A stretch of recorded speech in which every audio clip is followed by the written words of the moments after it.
ఎన్నికల సమయం సమీపిస్తోంది. ప్రధాన పార్టీలన్నీ ప్రచారాన్ని ప్రారంభించేశాయి. జెండాలు జతకట్టాయి. నేతలు కూటమిగా ఏర్పడ్డారు.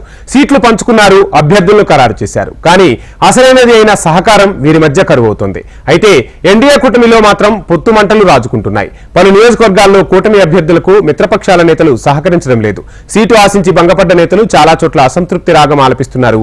కూటమి అభ్యర్థి ఎవరైనా గెలిపించాల్సిందేనని మూడు పార్టీల హైకమాండ్స్ తేల్చి చెప్పినా స్థానికంగా ఉన్న నేతలు మాత్రం ఓపెన్ గానే తమ అసంతృప్తిని వ్యక్తం చేస్తున్నారు. దీంతో పలు అసెంబ్లీ నియోజకవర్గాల్లో కూటమి నేతలు తలోదారి పడుతున్నారు.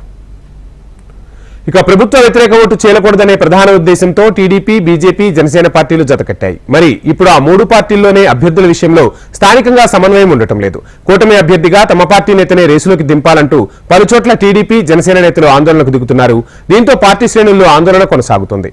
పొత్తు కుదిరినా ఓట్ల బదిలీ అనుకున్న స్థాయిలో జరుగుతుందా, ఎన్నికల నాటికి అంతా సెట్ అవుతుందా అనే అనుమానాలు అభ్యర్థులను వెంటాడుతున్నాయి. ఇక ఏపీలోని ఎన్డీఏ కూటమిలో రాజుకున్న పొత్తుమంటలు ఇప్పట్లో చల్లారేలా మాత్రం కనిపించడం లేదు. అధినేతలు, హైకమాండ్ ఓకే, స్థానిక నేతల సంగతి ఏంటి? పలు నియోజకవర్గాల్లో మిత్రపక్షాల నేతలు సహకరించడం లేదు. చాలా చోట్ల అలకలు, అసంతృప్తులు, ఆందోళనలు. మూడు పార్టీల మధ్య సమన్వయం సాధించగలరా?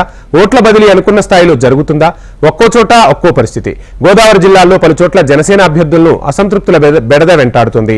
పలు స్థానాల్లో సీటు ఆశించి భంగపడ్డ టీడీపీ నేతలు సైతం ఆందోళనకు దిగుతున్నారు.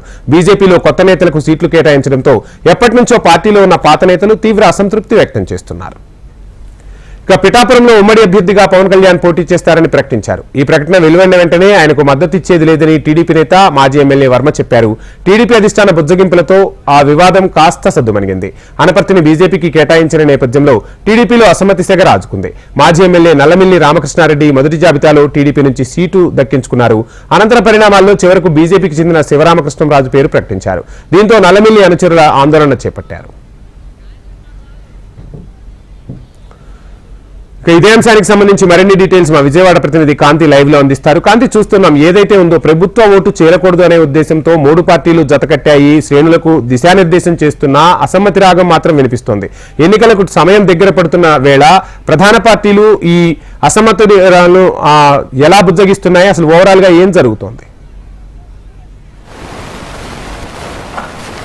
వంశీ, ఆంధ్రప్రదేశ్లో ఎన్నికలు సమీపిస్తున్నాయి. అభ్యర్థుల ప్రచారాలన్నీ కూడా కొన్ని చోట్ల ప్రారంభించారు. అభ్యర్థుల ప్రచారాల్లో ప్రస్తుతం ప్రభుత్వం ఉన్నటువంటి వైసీపీ అభ్యర్థులంతా కూడా తమదైన శైలిలో ఏదైతే ప్రచారాల్లో దూసుకు వెళ్తుంటే ఎన్డీఏ కూటమిలో భాగంగా అభ్యర్థులను ప్రకటించినప్పటికీ కూడా కొన్ని చోట్ల అసంతృప్తులకి వలన మూడు పార్టీలకి సంబంధించినటువంటి నాయకులు విడివిడిగా విడిపోవడంతో అక్కడ గెలుపు అవకాశాలు మీద కొంత భయాందోళనలు అయితే ఉన్నాయనే చెప్పుకోవాలి. కొన్ని నియోజకవర్గాల్లో ఏదైతే టీడీపీ, జనసేన, బీజేపీ మూడు పార్టీలకి సంబంధించినటువంటి నాయకులు సీట్లను ఎక్స్పెక్ట్ చేయడము, దాంతో ఒక పార్టీ నుంచి సీటు వచ్చిన తర్వాత మిగిలిన పార్టీలకు సంబంధించినటువంటి నాయకులు అసంతృప్తులు ఎక్కువగా నిరసనలు వ్యక్తం చేయడం జరుగుతూ ఉంది. దీంతో ఏదైతే కూటమి ఏ ఉద్దేశంతో అయితే ఏర్పడిందో ఆ కూటమికి సంబంధించినటువంటి ఏర్పడినప్పటికీ కూడా అధినేతలు ఓట్లు చీలనివ్వకూడదు, వైసీపీ వ్యతిరేక ఓటు ఏది కూడా చీలకూడదు, అవసరమైతే వైసీపీ ఓట్లను మన కూటమి వైపు తిప్పుకోవాలని ప్రయత్నిస్తుంటే లో లెవెల్లో కింది స్థాయిలో మాత్రం అభ్యర్థుల ప్రకటన తర్వాత మిగిలిన పార్టీకి సంబంధించినటువంటి నాయకులు కలిసి వెళ్లే పరిస్థితి అయితే కనిపించడం లేదు. ఎవరికి వారు యమునా తీరే అన్నట్లుగా లోకల్గా పరిస్థితి ఉందని స్థానిక నాయకులు వాపోతున్న పరిస్థితి అయితే కనిపిస్తూ ఉంది.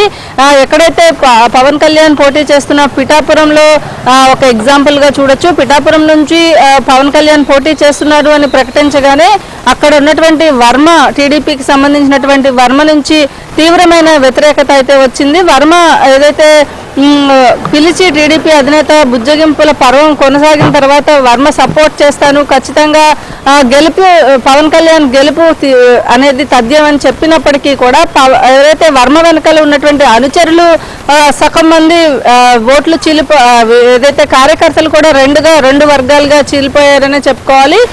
ఇక ఏదైతే కొన్ని స్థానాలు. అనపర్తి సీటు కూడా ఇలాగే ఉంది. ఏవైతే ముఖ్యంగా గోదావరి జిల్లాలు ఉత్తరాంధ్ర పైన ఫోకస్ పెట్టినటువంటి కూటమి నాయకులు, అటు టీడీపీ కావచ్చు, ఇటు జనసేన కావచ్చు, ఉత్తరాంధ్ర అలాగే ఉమ్మడి గోదావరి జిల్లాలపైన స్పెషల్ ఫోకస్ పెట్టి ముందు నుంచి కూడా అభ్యర్థుల ఎంపిక విషయంలో కావచ్చు, అలాగే ఎవరైతే వైసీపీకి నుంచి అనుకూల పరిస్థితులు లేని వాళ్ళని ఇటు కూటమి వైపు తిప్పుకునే ప్రయత్నాలన్నీ చేసి ఖచ్చితంగా గెలుపు అవకాశాలు ఎక్కువగా ఉన్నాయి అనుకున్న ప్లేసెస్ ఏవైతే ఉన్నాయో అక్కడ కూడా కింది స్థాయిలో నాయకులు ఒకరికి పొరపచ్చాలు రావడము, నాకు సీటు కావాలంటే నాకు సీటు కావాలి, నాకు సీటు ఇవ్వలేదు కాబట్టి నేను సహకరించను అని బాహాటంగానే కొన్ని ప్లేసెస్లో చెప్తున్న పరిస్థితి ఉంది. నేపథ్యంలో కూటమి నాయకులను ఖచ్చితంగా ఒకరికి సీట్ ఇచ్చిన తర్వాత మరొక ఇద్దరు కూడా సపోర్ట్ చేసి తీరాల్సిందే అని అధినాయకత్వం హుకుం జారీ చేసినప్పటికీ కూడా కింది స్థాయిలో నాయకులంతా కూడా ఇతర పార్టీల వైపు చూడడము, అలాగే